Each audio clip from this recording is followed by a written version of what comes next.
আমার মনটা ভীষণ খারাপ জানো। একটু আগে বাইরে গিয়েছিলাম, এত গরম। একটা বুদ্ধি এসেছে, আমি যদি একটা জাদুর পাখা বানিয়ে ফেলি তাহলে হয়তোবা গরম থেকে নিস্তার পাবো।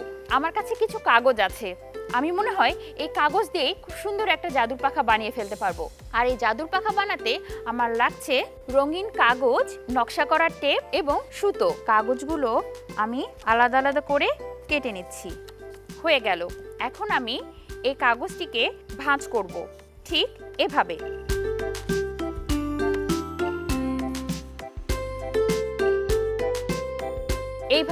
এইভাবে আমরা পুরো কাগজটা ভাঁজ করে নেব। এখন আমি এই 4টি অংশ আঠা দিয়ে আটকে নেব। বাকি অংশটি বানানোর জন্য আমি আরেক রঙের কাগজ ব্যবহার করব। এখন আমি এই অংশটি অল্প করে বেঁধে নেব। তারপরে এই কাগজটি দিয়ে এই অংশটি মুড়িয়ে ফেলব। এই হাতলটির অর্ধেক অংশ বরাবর আরেকটি কাগজ কেটে নেব।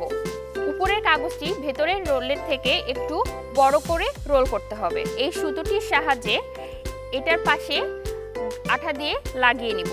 উপরে ভাঁজ করা গোল কাগজটি উপরের দিকে এই বরাবর উঠিয়ে দিব।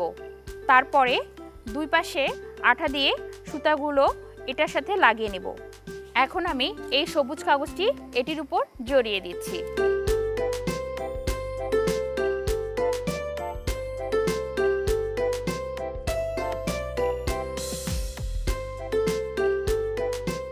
এখন আমি একটু সাজিয়ে নেব। সাজিয়ে নেবার জন্য আমি দু ধরনের নকশা করা টেপ ব্যবহার করছি। হয়ে গেল আমার জাদুর পাখা। তোমরা কি দেখতে চাও এখন? তাহলে চলো। জাদু! বেশ ভালোই আরাম লাগছে।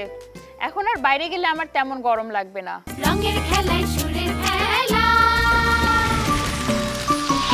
দুরন্ত।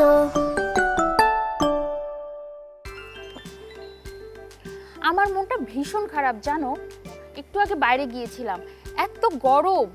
একটা বুদ্ধি এসেছে, আমি যদি একটা জাদুর পাখা বানিয়ে ফেলি তাহলে হয়তোবা গরম থেকে নিস্তার পাবো। আমার কাছে কিছু কাগজ আছে, আমি মনে হয় এই কাগজ দিয়ে খুব সুন্দর একটা জাদুর পাখা বানিয়ে ফেলতে পারবো। আর এই জাদুর পাখা বানাতে আমার লাগছে রঙিন কাগজ, নকশা করা টেপ এবং সুতো। কাগজগুলো আমি আলাদা আলাদা করে কেটে নিচ্ছি। হয়ে গেল। এখন আমি এই কাগজটিকে ভাঁজ করব, ঠিক এভাবে।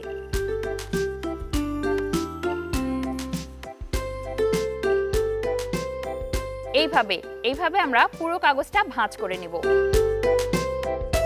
এখন আমি এই 4টি অংশ আঠা দিয়ে আটকে নেব। বাকি অংশটি বানানোর জন্য আমি আরেক রঙের কাগজ ব্যবহার করব। এখন আমি এই অংশটি অল্প করে বেঁধে নেব। তারপরে এই কাগজটি দিয়ে এই অংশটি মুড়িয়ে ফেলব। এই হাতলটির অর্ধেক অংশ বরাবর আরেকটি কাগজ কেটে নেব। উপরের কাগজটি ভেতরের রোলের থেকে একটু বড় করে রোল করতে হবে। এই সুতোটির সাহায্যে এটার পাশে আঠা দিয়ে লাগিয়ে নিব। উপরে ভাঁজ করা গোল কাগজটি উপরের দিকে এই বরাবর উঠিয়ে দিব। তারপরে দুই পাশে আঠা দিয়ে সুতাগুলো এটার সাথে লাগিয়ে নেব। এখন আমি এই সবুজ কাগজটি এটির উপর জড়িয়ে দিচ্ছি।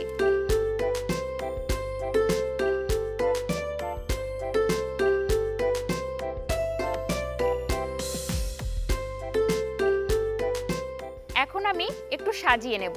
সাজিয়ে নেবার জন্য আমি দু ধরনের নকশা করা টেপ ব্যবহার করছি। হয়ে গেল আমার জাদুর পাখা। তোমরা কি দেখতে চাও এখন? তাহলে চলো। জাদু! বেশ ভালোই আরাম লাগছে। এখন আর বাইরে গেলে আমার তেমন গরম লাগবে না। রঙের খেলায় সুরের খেলা, দুরন্ত। ফেসবুকে ফলো করো এবং ইউটিউবে সাবস্ক্রাইব করো দুরন্ত টিভি।